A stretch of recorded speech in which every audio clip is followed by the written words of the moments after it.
महाराष्ट्रात जातीयवाद पेटवून त्यांना धंद्याला लावणारे आणि हिंदूंना कधीही एकत्र न येऊ देणाऱ्या तथाकथित पुरोगामी आणि डाव्यांनी पेरलेलं खोटं नरेटिव्ह म्हणजे संघाचं स्वातंत्र्य लढ्यात योगदान नव्हतं.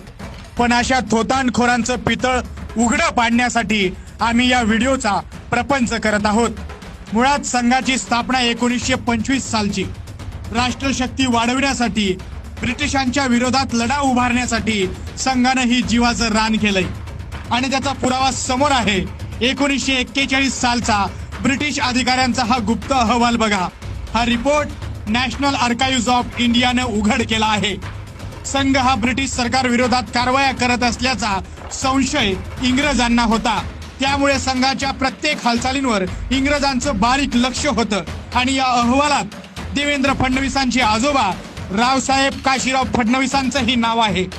नेहमी संघ विरोधात रोष निर्माण करून सामाजिक वातावरण गढूळ करणाऱ्या सेक्युलर ठोंब्यांनो, स्वातंत्र्य लढ्यात संघ काय करत होता हे पुन्हा विचारू नका.